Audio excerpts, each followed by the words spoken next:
The film begins with a hardened U.S. Marine named Mike, who is bidding farewell to a young woman at the airport before taking a chopper to his next deployment.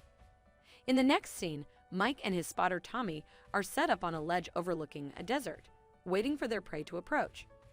Mike is a more serious individual, whereas Tommy is a natural talker.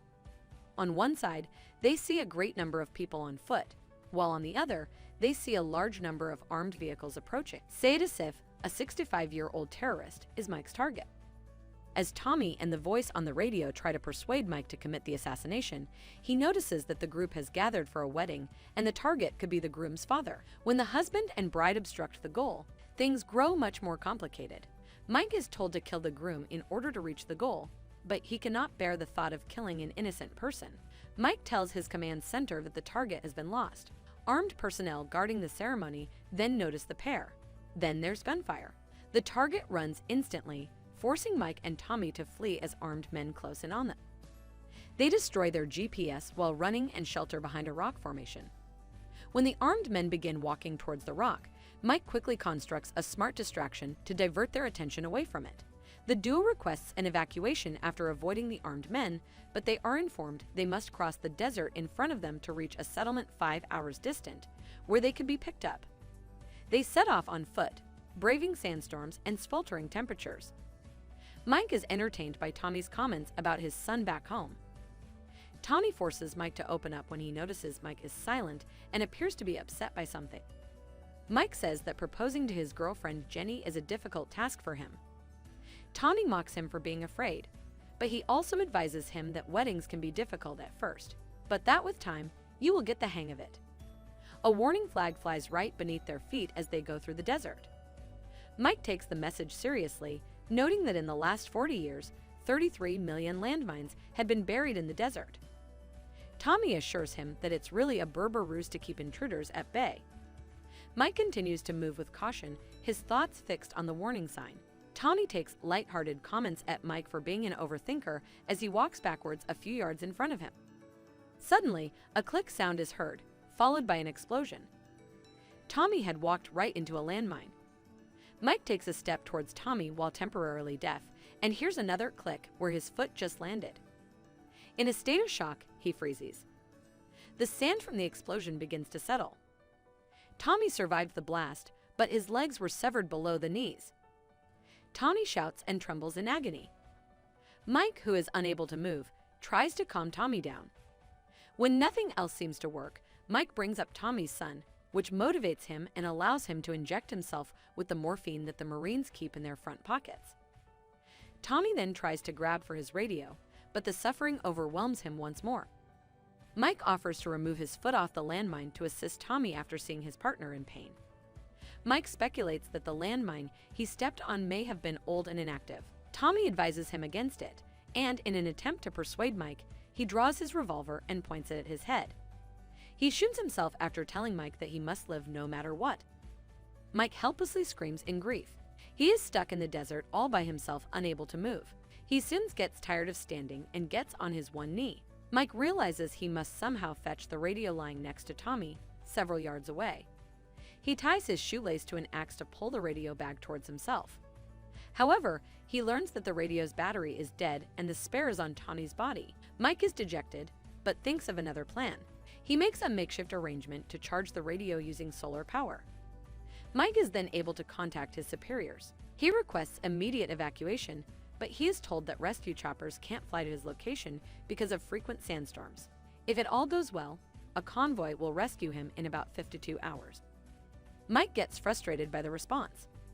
The major then suggests Mike to try digging a ditch and jumping in it, which would only result in a non-life-threatening limb loss. Mike decides to tough it out and wait for rescue, setting a countdown on his watch. Then another massive sandstorm hits full force. He manages to wait it out without moving from his spot. Once it's over, the first thing he realizes is that the storm has brought Tommy's body, and, therefore, the spare battery, right next to him, yet the radio has drifted too far from his reach. Hours pass by.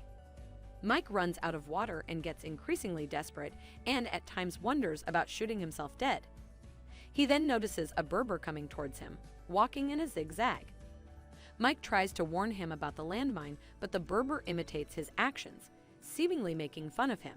Mike tries to explain his ordeal to the Berber man, but he insists that Mike must take the next step. He then takes Mike's water flask and disappears into the desert. Completely dehydrated and desperate, Mike proceeds to drink his piss when he notices a little Berber girl coming his way bringing back his water flask.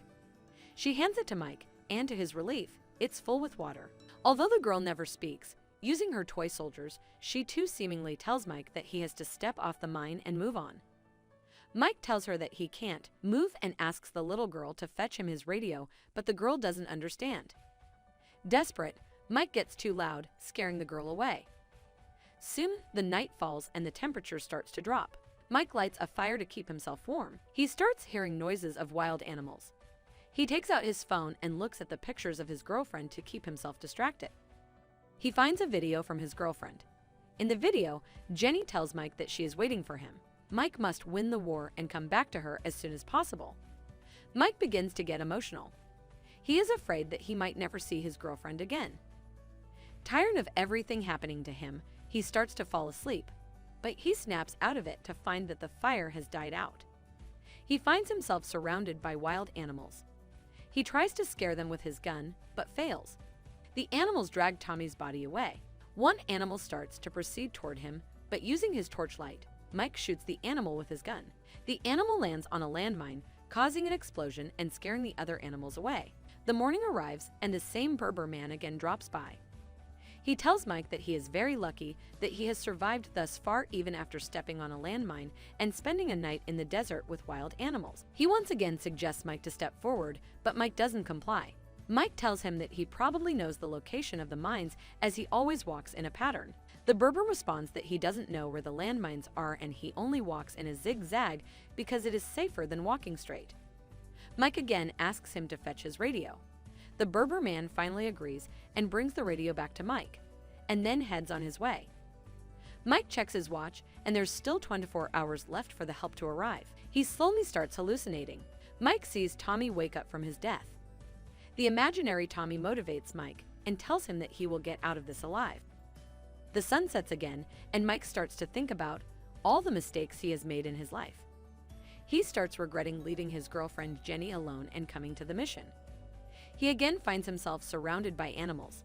Mike aimlessly starts shooting at them in the dark, but the animals still attack him. He gets lost in his thoughts as he fights off the wild animals. As the sun rises, Mike again descends back to reality. All the wild animals that attacked him lay dead around him. Despite being outnumbered, he managed to kill all the animals. Mike has been in that desert all alone by himself, with his foot over the mine, without moving for the last 4 to 5 hours. He then receives a communication from his senior who informs him that the rescue team is running late. The senior asks him if he can hold on for 17 hours. Already way past his breaking point, Mike replies that he cannot go any further. The major tells him that there is someone who wants to talk to him. Mike then hears the voice of Jenny. Mike frantically starts apologizing to her for leaving her, for messing everything up and destroying everything he touches. He then starts hallucinating and sees Jenny sitting on a couch in front of him in the desert. He tries to reach her but starts losing strength. He begins to collapse when Berber catches him seemingly arriving out of nowhere. The man starts nursing Mike's wounds and tells him about the time when he too once stepped on a mine, which took off his leg. He tells Mike that losing his leg felt like he had lost everything in his life. However, the pain of losing his leg was all washed away when he met his wife and had a daughter. He says that whatever happens in our life, we must keep moving on. Mike tells the man that he indeed is lucky as his daughter who brought him water is really beautiful and has her father's smile. The man tells Mike that he no longer has a daughter. She died in a mine explosion during one of their father-daughter excursions to dig out mines and replace them with tin cans. Mike listens, dumbfounded. The Berber tells him he's happy his daughter came to meet Mike, but he really needs to move on now. Then he leaves. Mike sees his daughter again, but she quickly fades away with the wind. Mike starts to hallucinate again. He sees his abusive father who used to beat his mother while he watched helplessly. He sees his terminally ill mother. He also sees the lovely times he spent with his girlfriend. At that moment, he hears on the radio that the rescue team is passing and they need him to make his exact location known. He picks up his flare, but before he gets to use it, the terrorists from before start shooting at him from over the hill. The shooting triggers a mine explosion nearby, which sends the flare flying out of Mike's hand and reach. He tries to fire back, but he is too weak. But he remembers his girlfriend and uses it as a motivation. Mike then uses his gun to shoot at ground and triggers mine explosions around him, which creates a sand smoke, shielding him from the enemy. He then quickly grabs his sniper rifle and eliminates the terrorists. With the rescue team passing by, the flare is still out of reach. Mike remembers the Berber man's words that you have to keep moving on. He takes a leap of faith and takes a step forward. Nothing happens. There's no explosion. He finds that the mine he'd stepped on was in fact a tin can, probably placed there by the Berber's daughter when she was alive. The villager's words come to pass. This entire time, the villager told him that he could move forward with his life and go back to his girlfriend. He reminded him that he can do it, and the only thing stopping him was fear. Mike is relieved to be alive despite the non-lethal gunshot wounds he sustained in the standoff. He starts bursting into tears. Maybe he was relieved knowing the fact that he will be saved, or maybe he was angry for not realizing the correctness of the situation. He then shoots the flare and collapses on the ground. The rescue team finds him and he returns home. Back home at the airport, Jenny is waiting for him with happy tears in her eyes. Even before hugging her, he drops to one knee like he has done throughout different stages of his life. He then proposes to her, promising to not leave her alone again. Subscribe for more videos like this, turn on notifications, and leave a like to help the channel out. Thank you for watching.